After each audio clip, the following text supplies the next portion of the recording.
Bien-aimés dans le Seigneur, je vous salue au nom puissant de notre Seigneur Jésus-Christ. Le Seigneur nous a recommandé de parler sur les autels.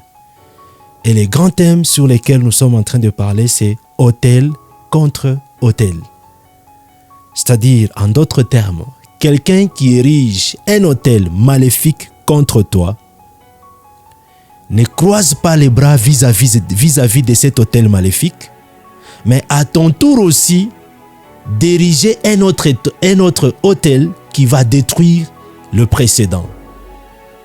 C'est la raison pour laquelle, avant de commencer des enseignements comme ça, avant d'attaquer une série de prières, nous allons d'abord prier pendant un moment. Priez avec moi, répétez après moi. Seigneur Jésus, je te remercie pour ces moments. Seigneur Jésus, me voici devant ta face pour demander pardon. Je demande pardon de tous mes péchés depuis ma naissance jusqu'à maintenant au nom de Jésus. Jésus-Christ, pardonne mes péchés au nom puissant de Jésus-Christ. Je te recommande mon âme, je te recommande mon esprit, je te recommande ma pensée, tout mon être, sous ton onction, sous ton autorité, au nom de Jésus-Christ. Jésus-Christ, je demande pardon pour mes parents. Je demande pardon pour ma maman depuis sa naissance jusqu'à maintenant au nom de Jésus-Christ. Je demande pardon pour mon papa depuis sa naissance jusqu'à la date à laquelle il est parti au-delà au nom de Jésus-Christ et que son âme se repose en paix. Jésus-Christ, je demande pardon pour mes anciens, mes ancêtres, mes grands-parents, mes arrière-grands-parents au nom puissant de Jésus-Christ. Accepte d'expier leurs péchés dans le nom de Jésus-Christ. Et je te recommande mon frère, ma sœur, qui va se donner tout son temps pour partager avec moi dans ces moments. Au nom de Jésus-Christ, nous avons ainsi prié. Amen. Alléluia. Le grand thème, c'est autel contre autel. Mais bien avant de continuer, écoutez la pensée du Seigneur selon Exode chapitre 34, versets 13 à 14. La Bible dit ceci. Au contraire, ça c'est l'ordre que Dieu donne aux enfants d'Israël. Exode 34, 13 à 14. Au contraire, vous renverserez leurs autels, vous briserez leurs statues et vous abattrez leurs idoles. Tu ne te prosterneras point devant un autre Dieu, car l'Éternel porte le nom de jaloux. Il est un Dieu jaloux. Je me limite là. La phrase qui m'intéresse, c'est que les dieux que nous sommes en train de servir, les grands dieux, l'Éternel, le Tout-Puissant, il est un Dieu qu'on appelle un Dieu jaloux. En d'autres termes, il veut que tu sois à lui et à lui seul. Ne te dis pas que tu es le responsable de ta propre vie. Non. Ne te dis pas que tu es la seule personne qui sait gérer sa propre vie. Non. Ta vie à toi, si tu as donné ta vie au Seigneur Jésus-Christ, retiens que ta vie à toi n'est plus à toi et à toi seul. C'est une vie qui appartient à ton Dieu grand et il est tout puissant. Et il est jaloux de ta vie.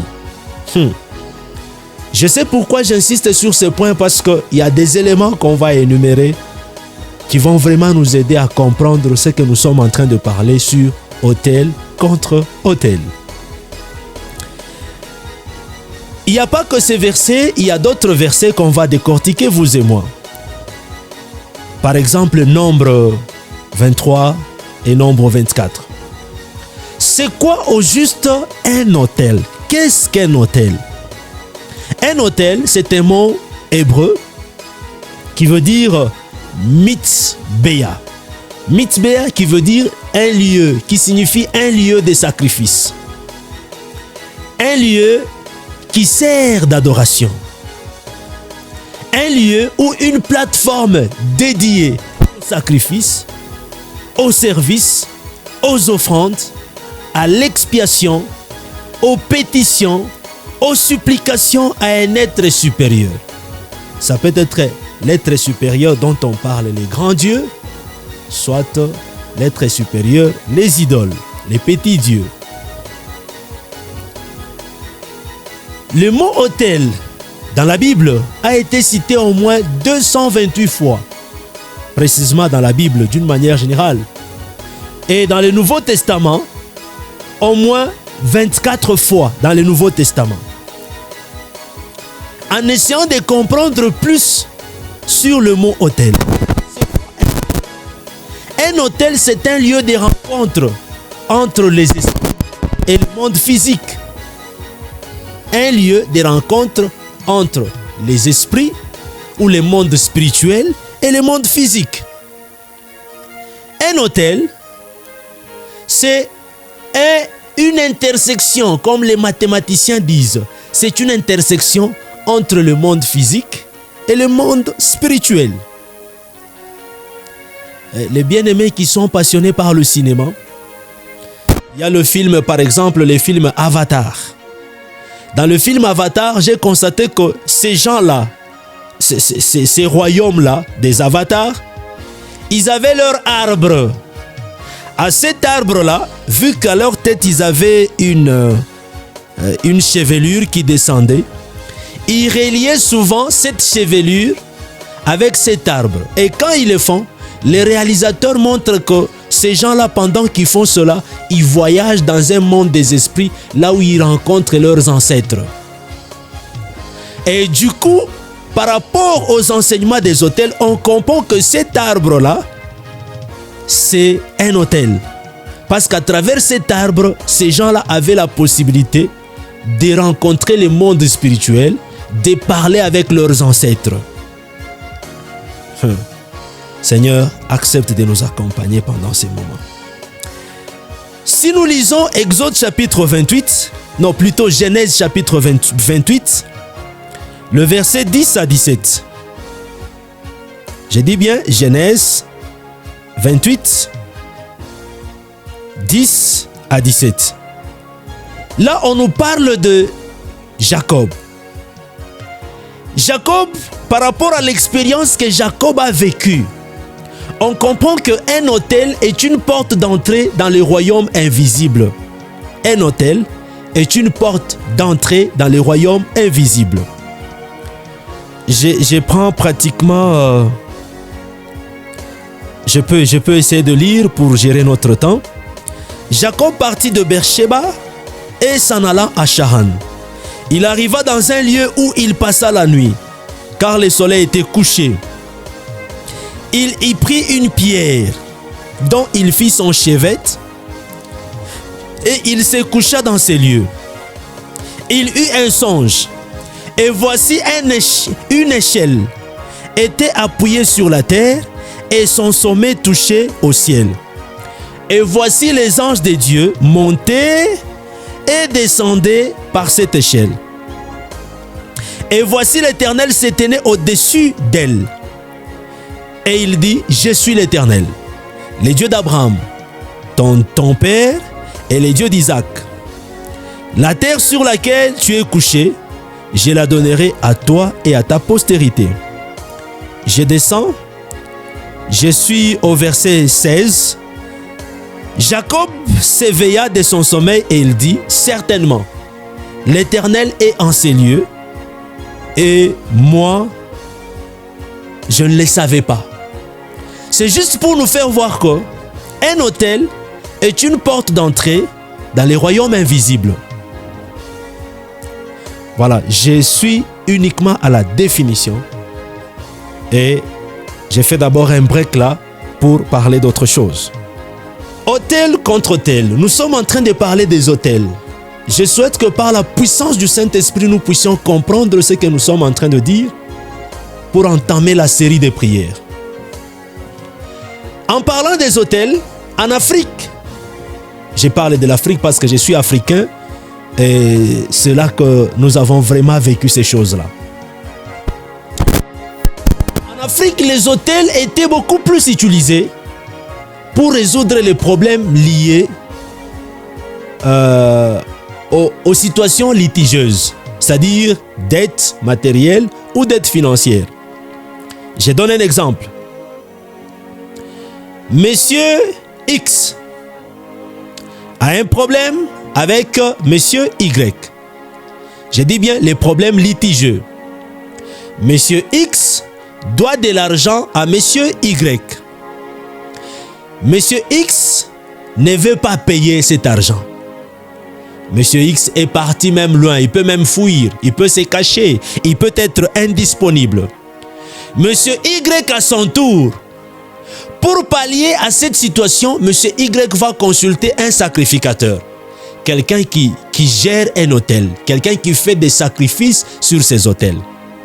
Monsieur Y apporte ses sacrifices ou ses offrandes pour présenter sa situation litigieuse liée à monsieur X. Et lorsqu'il va arriver là-bas, il va faire des sacrifices. Monsieur Y va faire des offrandes. Et derrière ces offrandes, monsieur Y va réciter de prières qu'on va lui confier par les sacrificateurs. Et par la suite, monsieur Y va citer le nom de monsieur X à cet hôtel-là.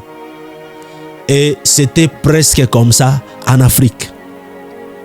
Je ne souhaite pas trop entrer en profondeur. Deuxième cas,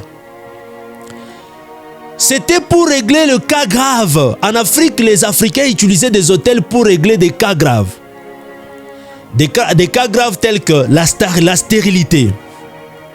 Une femme stérile qui constate qu'elle est vraiment fatiguée de sa stérilité, elle avait aussi la possibilité d'aller consulter un devin ou un sacrificateur qui pouvait l'accompagner à son hôtel ou à un hôtel là où la femme peut offrir des sacrifices.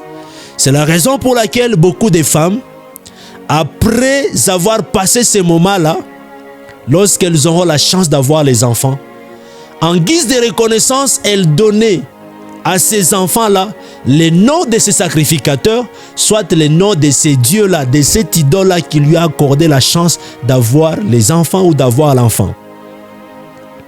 Et du coup, bien aimé dans le Seigneur, c'est très important au fur et à mesure qu'on évolue avec les enseignements sur les hôtels, que tu sois capable, que tu sois en mesure de connaître au moins le sens et même la signification de ton nom.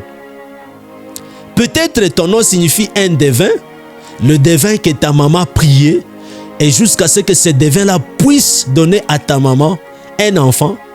Et pour être reconnaissant vis-à-vis de ce devin, ta maman t'a donné le nom de ce devin-là. C'est très important de connaître le nom. Waouh!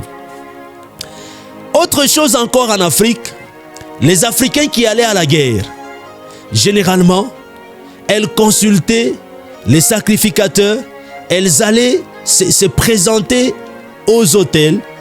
Pourquoi? Parce qu'ils veulent aller en guerre et face à la guerre, ils devraient généralement être rassurés si à cette guerre, ils seront victorieux ou pas. Et aussi autre chose, quand une personne meurt sans connaître l'origine de la mort, les Africains ont la possibilité, ou ils avaient la possibilité d'aller consulter un hôtel, d'aller consulter les dieux des hôtels. J'ouvre une parenthèse. Chez nous, à Lubumbashi, entre Lubumbashi et Kipushi, il y a un village qu'on appelle village Kaponda. À ce village Kaponda, j'ai vu des gens qui sont décédés.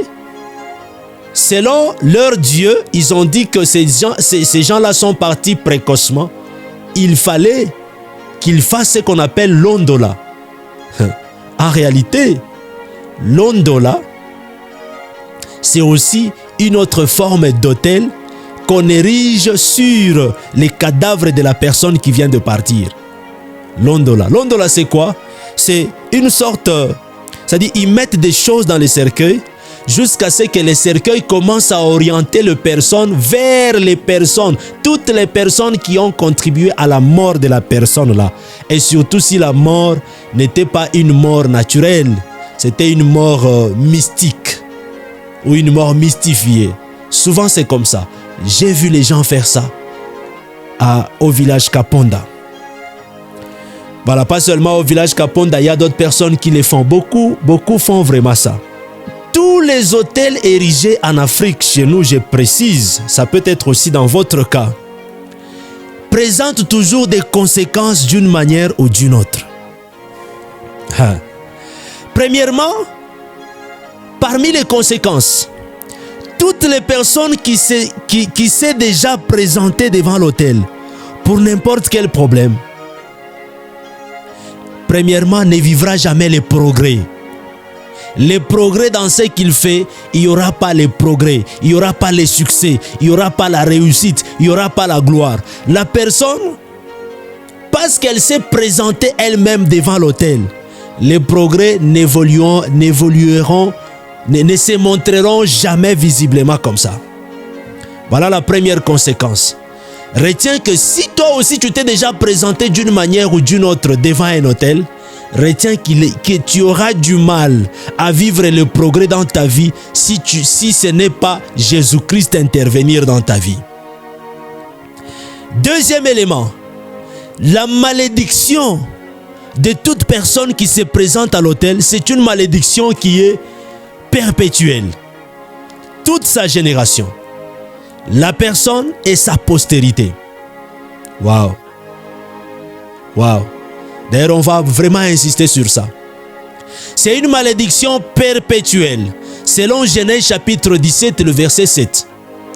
Toi qui t'es présenté devant l'autel, retiens que cet autel-là, là où tu t'es présenté, t'as communiqué une malédiction et cette malédiction-là, c'est à perpétuité.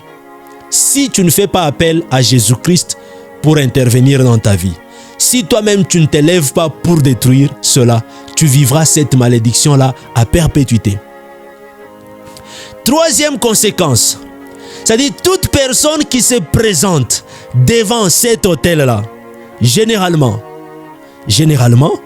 quand tu te présentes devant cet autel, tu accuses une personne, tu n'as pas le droit de rencontrer cette personne-là dans ta vie. Si tu rencontres cette personne-là dans ta vie, et toi et la personne, vous tous, vous serez submergés d'une malédiction que vous ne saurez pas même expliquer. Peut-être vous allez vivre un coup de foudre entre toi et la personne. Il y aura une personne qui va mourir, certainement. Quatrième conséquence, et toi qui t'es présenté et ta postérité, même les postérités des autres, vous ne pouvez pas vous rencontrer. C'est-à-dire, Monsieur X, je vous ai raconté l'histoire de Monsieur X et de Monsieur Y. Quand Monsieur Y s'est présenté devant l'autel, la postérité de Monsieur Y est liée directement à cet autel-là. Tout comme la postérité de Monsieur X qu'on a présenté là, à cet autel, tous sont liés à cet autel-là. Sérieusement, Monsieur Y a cité le nom de Monsieur X à l'autel. En citant juste son nom, on a pris en otage toute sa postérité. Pareillement pour Monsieur Y qui s'est présenté lui-même à cet autel, lui aussi, il a présenté sans le savoir, il a présenté à cet autel toute sa postérité. Beaucoup de gens vont me poser la question de savoir comment ça, pasteur. Il y a des versets bibliques qui les expliquent. Par une seule personne, le péché est entré dans le monde, et par une seule personne, le salut est entré dans le monde. Je répète encore, pendant que le Christ a été cloué à la croix de Golgotha, retenez que le Christ n'était pas seul à la croix de Golgotha. Il était cloué avec tous ceux-là qui ont cru en lui et tous ceux-là qui croient en lui. Le Christ à la croix, il est mort avec tous ceux-là qui lui donneront sa vie. Et maintenant même, si tu acceptes de donner ta vie au Seigneur Jésus-Christ, retiens que quand Christ a été cloué à la croix de Golgotha, et toi, tu étais avec le Christ là à la croix de Golgotha. Waouh! C'est la raison pour laquelle je reviens encore. Tout celui qui se présente devant l'autel, il ne se présente pas seul. Il se présente et lui et toute sa postérité. Que le Seigneur Jésus-Christ nous bénisse. prochainement, nous allons vous parler des vérités liées aux autels. Que Dieu vous bénisse.